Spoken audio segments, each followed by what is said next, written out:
नमस्कार, आप देख रहे हैं द न्यूज नाउ और मैं हूं आपके साथ तारिका महाजन। आपको बता दें कि भाजपा के राष्ट्रीय महासचिव तरुण चुग ने कहा कि दिल्ली के एलजी ने आज खुद प्रमाण दिए और ये स्पष्ट किया है कि अरविंद केजरीवाल ने दिल्ली के मंदिर तोड़ने के आदेश जारी किए। वहीं तरुण चुग ने यह भी कहा कि किसानों के हित के लिए प्रधानमंत्री नरेंद्र मोदी जी ने आज तक लगातार काम और तप किया है। वहीं उन्होंने ये भी कहा कि दिल्ली की मुख्यमंत्री आतिशी का बयान जो है वो बेबुनियाद है। इन्होंने 11 साल कृषि की भूमि पर किसानों से व्यावसायिक बिजली बिल की अवैध वसूली की और ये किसानों के हित की बात करते हैं। सच तो ये है कि इनके मन मस्तिष्क में टुकड़े गैंग दाऊद अफजल गुरु ही इनके नायक हैं। वहीं उन्होंने आपको बता दें कि तरुण चुग ने यह भी कहा कि इटली का चश्मा लगाने वाले कांग्रेसी आज 2 जन्मों का काला पानी की सजा काटने वाले राष्ट्रीय भक्त वीर सावरकर जी का अपमान जो है वो कर रहे हैं। वीर सावरकर जी पर जो है वो गलत शब्दों का इस्तेमाल करने वाले व्यक्ति और संस्थाएं जो हैं वो मानसिक दिवालियापन पर जो है वो पहुंच चुके हैं। तो फिलहाल आपको बताते चले आगे कि और क्या क्या कहा भाजपा के राष्ट्रीय महासचिव तरुण चुग ने, तो आप सुनिए। प्रखर राष्ट्रवादी व अंग्रेजों को नाको चने चबाने वाले, जिन्हें 2 जन्म की कारावास की सजा अंग्रेजों ने दी थी, जिनकी कलम से अंग्रेज कांपते थे, जिन्होंने 1857 के प्रथम स्वतंत्रता संग्राम को लिपिबद्ध किया, जिनके लिखे हुए शब्द एक क्रांति का रूप लिए, जो खुद भी क्रांतिकारी थे और क्रांतिकारियों को जन्म दिया, उसकी जननी के रूप में काम किया, ऐसे वीर सावरकर का बार बार अपमान घोर निंदनीय है एवं देश की आजादी से लड़ने वाले लाखों क्रांतिकारियों का यह अपमान है। और कर कौन रहा है? जिन्होंने देश की आजादी के लिए 4 दिन भी हवालात में नहीं गुजारे, इटली का चश्मा लगाकर 2 जन्मों की कारावास की सजा सहने वाले वीर सावरकर का अपमान कर रहे हैं, जिनके परिवार के 2 व्यक्ति कालापानी की सजा में, खुद वीर सावरकर और उनके भाई दोनों कालापानी की सजा में रहे, जिन्होंने पूरा परिवार देश की आजादी के लिए, क्रांति के लिए लगा दिया, जिनके भाई को जिंदा जला दिया गया, जिनकी पुस्तकें आज भी देश के करोड़ों नागरिकों का मार्गदर्शन करती हैं, राष्ट्रभक्ति की ज्योति जगाती हैं, ऐसे राष्ट्रभक्त का अपमान किया जा रहा है। दुर्भाग्यपूर्ण है ऐसे शब्दों का प्रयोग करने वाले व्यक्ति और संस्थाएं मानसिक दिवालियापन पर है, मानसिक दिवालियापन पर है। उनका अपमान क्रांतिकारियों का अपमान है, देश के लिए लड़ने वालों का अपमान है। आपने तो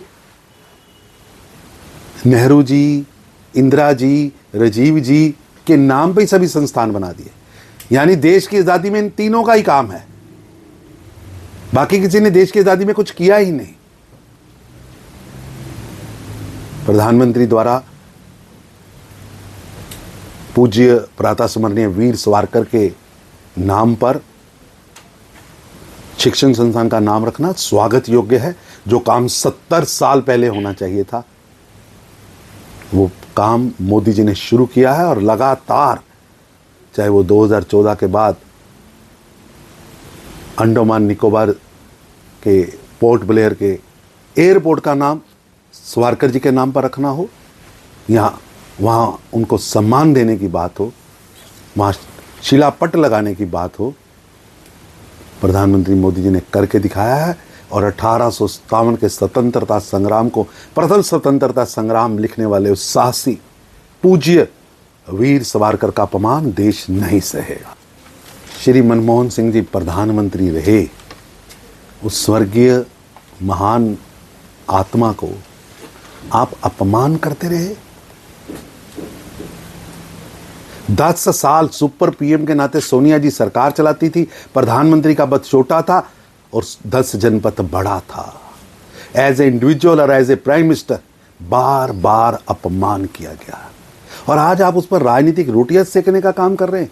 राहुल जी, मनमोहन सिंह जी की सरकार का, अपनी ही सरकार का अध्यादेश प्रेस के सामने आपने फाड़ा था और अपमान किया था, और आप सिक्कों की बात कर रहे हैं।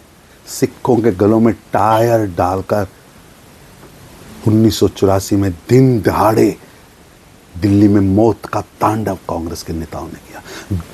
भारत के 52 शहरों के अंदर मौत का तांडव कांग्रेस के नेताओं ने खेला।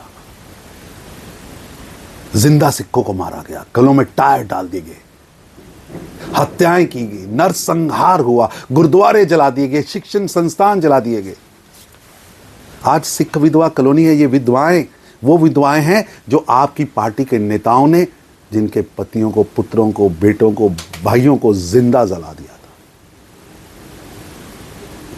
और जलाने वालों को शरण भी दी और महामंडित भी किया। वो आज बात कर रहे हैं।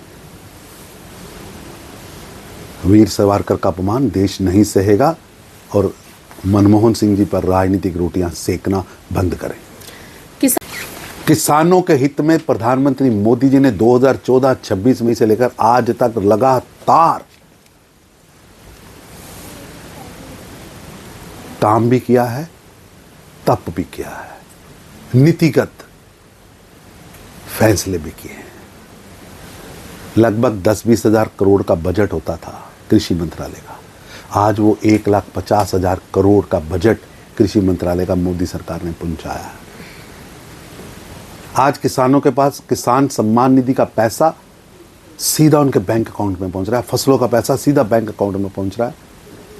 बिचौलिए हमने खत्म किए हैं। स्वामीनाथन कमीशन की रिपोर्ट का एक एक अक्षर प्रधानमंत्री मोदी जी ने लागू किया है।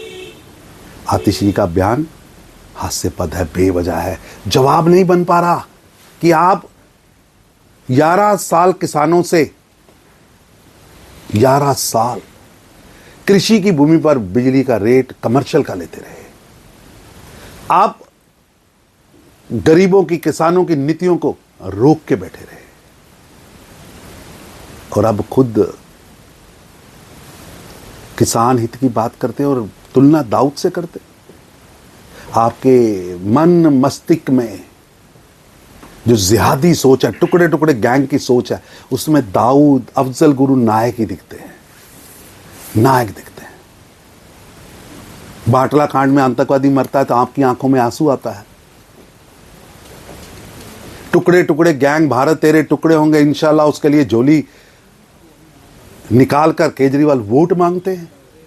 भारत को टुकड़े टुकड़े की सोच वालों के साथ आप खड़े रहते हैं। ये आम आदमी पार्टी का असली व घिनौना चेहरा जनता देख चुकी है। अब बाय बाय का समय है। जनता आपको नकार रही है, और लगातार जिहादी मानसिकता वाले केजरीवाल को अब जनता कह रही है बाय बाय।